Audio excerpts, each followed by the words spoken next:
2, 1. Time now for our DNR update here on the Q1 Bug Pull. Today I'm talking with Beth Clute.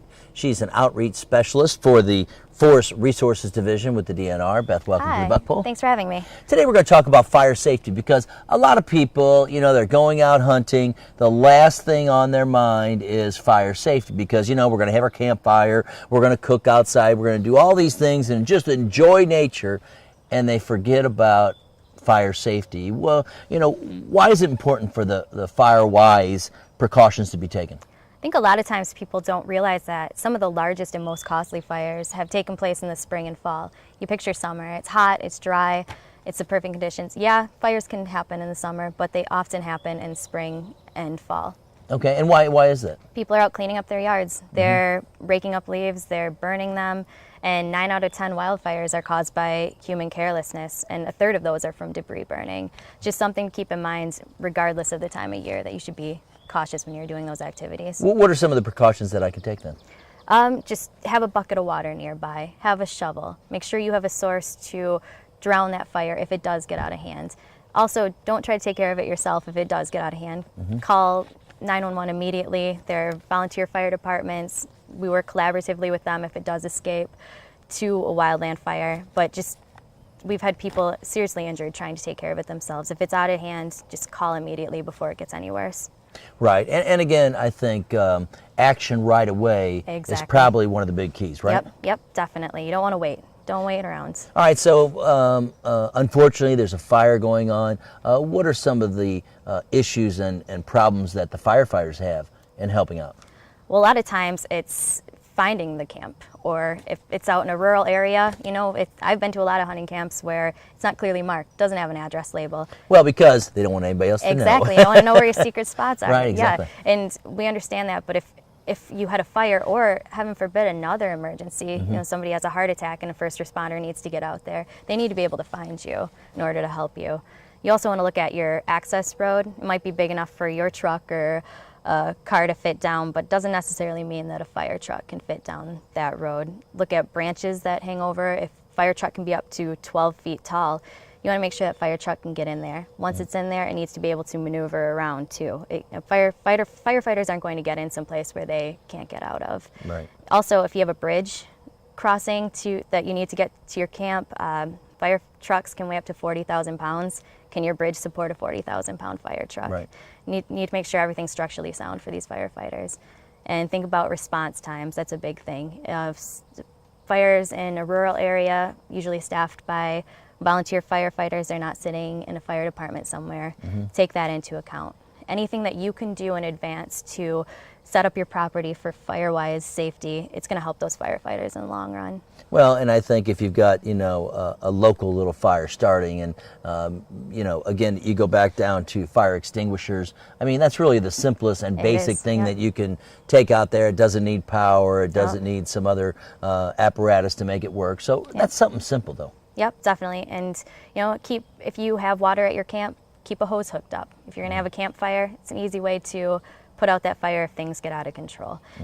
If you don't have necessarily have running water, have a bucket of water sitting nearby from your pump. Just make sure take those extra steps. It takes a few minutes, but it could save you a lot of heartache in the long run. Right, and if you're cooking, obviously that is the cause of a lot of different fires.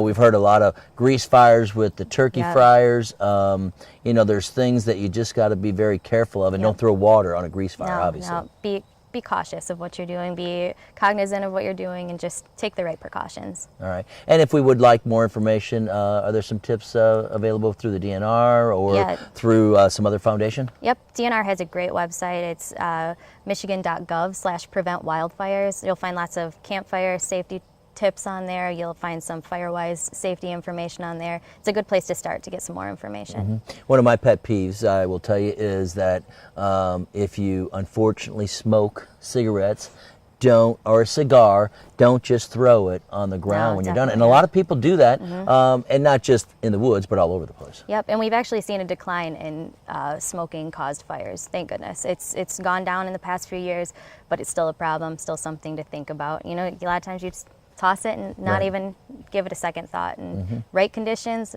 the right weather, it could cause a bigger problem. Beth, thanks for being with us. Thank you very much for having All me. right.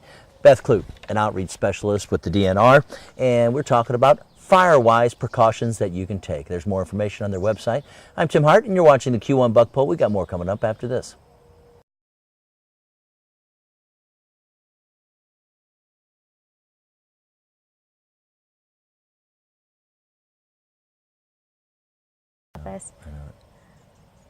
Okay. Beth, why is it important for people to take fire-wise precautions in their woodland cabins? People often forget that Michigan has a long history of wildfires that have been large and costly that have taken place in the spring and fall. A lot of times you picture summer as being the time for fires to start. Yeah, they can start then, but most often it's spring and fall that are the most dangerous times for our fires. And why is that?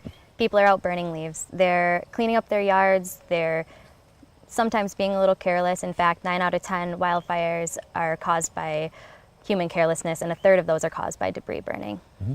What are some of the precautions that we can take? First of all, Why don't you go, you could read it first if you want to. And then when you get ready to start, then just look up and start.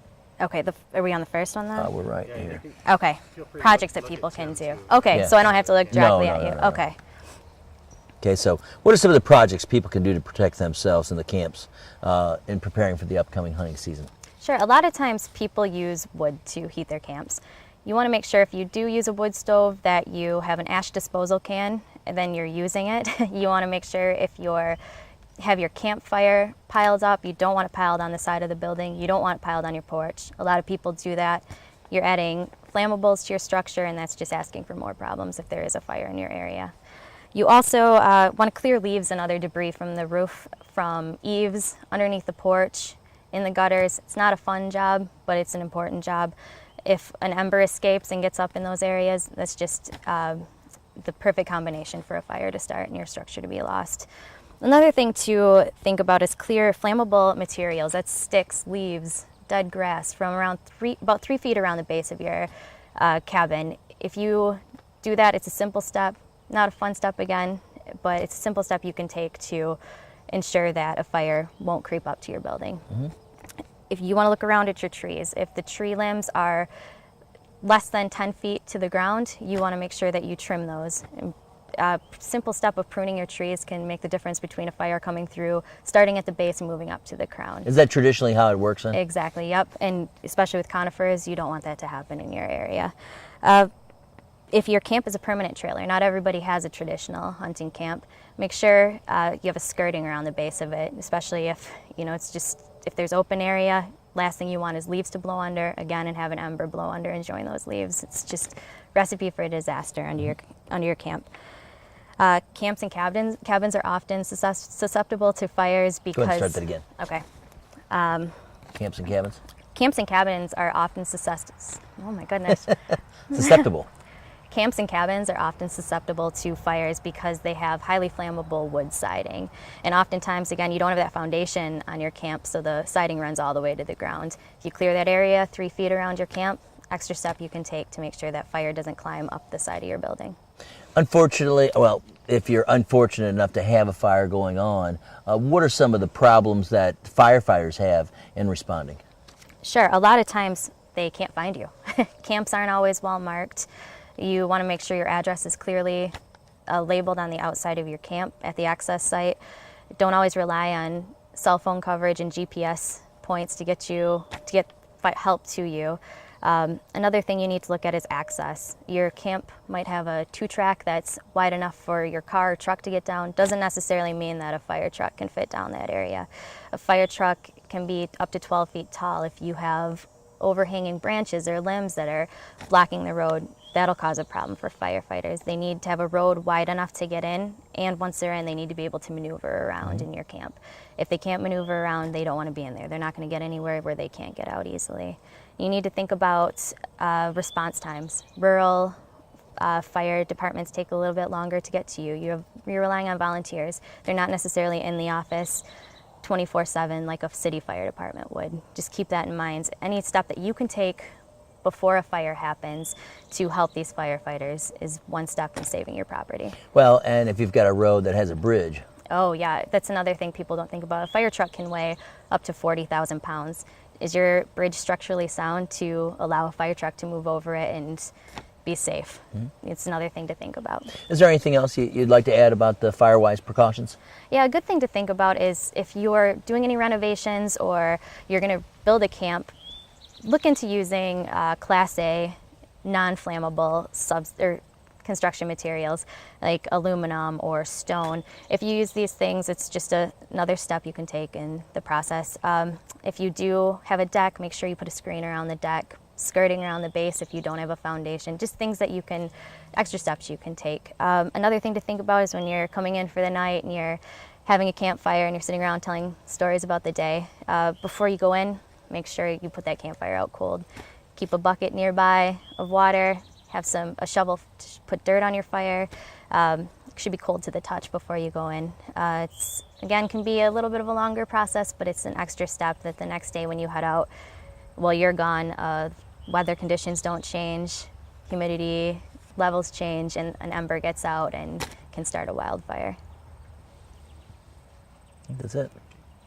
Good deal.